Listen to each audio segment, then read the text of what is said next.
Hi, I'm former corner chef. Welcome back to PTI with Will Carr here and Ben Salas. Today we're going to be discussing a few different topics. First topic is who we have winning the Western Conference in the NBA this year. Will, I guess we'll start off with you. Me personally, I think it's basically the same as yesterday. The Phoenix Suns are the clear winner to me. I mean, it's a great team. CP3, top 3 point guard in the league, in my opinion. Devin Booker, a young rising star. DeAndre Ayton, he's a nice young rising star as well, a great big man. And just great 3 point shooting defensive team, and I love the coaching staff. All right, so I don't agree with most of that. I'm going to say the Pelicans, and here's why. They have Zion Williamson coming back after a few years of not being on the team. He's been injured, whatever. And so yeah, he's obviously a great addition. You have Brandon Ingram, who's still improving. He's a great young player. He's great at defense, great at offense. He can shoot the three. Then we have a solid center in Jonas Valanciunas, and he can guard up. And then they took the Suns to 6 games, and that was all without Zion. They also have the addition of the rookie Dyson Daniels, who's a good tall guard. Yeah, he can guard up. Also, I think that CP3 is washed. He's old. I don't think he's as good as he used to be.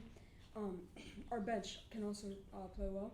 We have Herb Jones, who is very good at defense. He's a young player. We have Larry Nance Jr., who's also a very good player, a very good role player coming off the bench. So I think they're going to be the better team. I'm sorry, Ben. Did you say the Pelicans? Yes. The Pelicans? Yep. Are you kidding me? The No one is Suns. going to be able to guard Devin Booker. Battle versus battle, team versus team, the Suns will win every single time. Devin Booker. Who will guard Devin Booker? Herb Jones? Yeah. Are you serious? Yeah. Brandon Ingram will get clamped by Mikal Bridges. The big men are just obviously better. DeAndre Ayton versus Jonas Valanciunas. I think that's an Ayton win. Ayton and 4 for me. You're delusional, but all right. Any last rebuttals from either one of you? I think the Pelicans are the clear winner for me. Oh, thank you. All right. With my take, I'm taking the Timberwolves. They just made they added What, the Timberwolves? added Rudy Gobert. Nobody's stopping them. Nobody's So stopping them. bad. All right. Next topic is that we'll be discussing is who's the best quarterback in the NFL at this current moment. I started with Will last time, so we'll start off with Ben this time. I'm gonna go Tom Brady. With his age, he's the best quarterback in the NFL. It's crazy what he's doing. He's 44 years old and he's still throwing dimes. He has a great team. They're going to the playoffs every year. They're going to the conference championship every year. He was first in passing yards, first in passing touchdowns last year. At this age, yeah. He may not be as mobile as some of the younger quarterbacks, but he can still hold his own. Alright, I'm gonna say Patrick Mahomes. All day. Patrick Mahomes is the best quarterback in the league right now. He's just so creative. He's such a unique quarterback style type of play. His team around him isn't great. It's not like Tom Brady, where, best defense in the league, best O-line in the league, one of the best receiving corps in the league. Patrick Mahomes is one of the best quarterbacks, or the best quarterback in the game right now, I think. He has had Tyreek Hill, a great target to throw to, but he's had to make up for some of the things he lacks other than Tom Brady. We saw it in the Super Bowl. His offensive linemen they couldn't handle the Bucs defense, and he was getting pressured almost every single play. And he was finding creative ways to escape and throw good passes. The Chiefs just weren't catching it. I just think Patrick Mahomes utilizes his mobile game very well. He could run for that first down, whereas Tom Brady can't. Well, that is true, but who has the better wide receiver? I think Tyreek Hill is much better than Mike Evans or Chris Godwin. And without him this year, I want to see I'm curious to see how Patrick Mahomes holds up. And I don't know that if he will be as good without a huge deep threat who has the speed to beat anyone in coverage. Also, Tom Brady's Buccaneers actually beat the Chiefs in that Super Bowl win. And the Kansas City Chiefs did have a good defense at that time. Obviously not to the caliber of the Buccaneers, but he still has good support from the defense.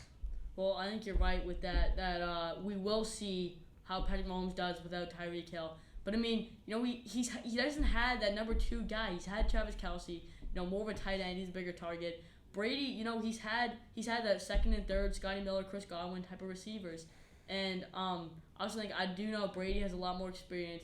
Patrick Mahomes, it doesn't matter about age. I'm saying right here, right now, Patrick Mahomes is faster, he's stronger, he's bigger, and I think he can throw the deep ball with a lot more power and a lot more accuracy. All right. Any last? No, Good. nothing. All right. I'm taking Josh Allen, the man from Buffalo. What? Yeah. Josh Allen? Yeah, the deep threat. Not better than either. All right. Last topic we're going to discuss today is who will be better in 5 years from now. the Jets or the Giants? Well, if you want to go first. All right, yeah. So the battle of New York teams. I'm gonna have to say the New York Giants. They got great pieces around them. They're building the team a little bit around Daniel Jones, and I think me personally, Daniel Jones has proven himself to be a solid NFL quarterback. He's handled the pressure. While he did come from Duke, that's a big jump. Duke definitely not one of those prestigious schools, and FBS, but Daniel Jones has really proved himself to me, and I think he can be their guy in the next years to come.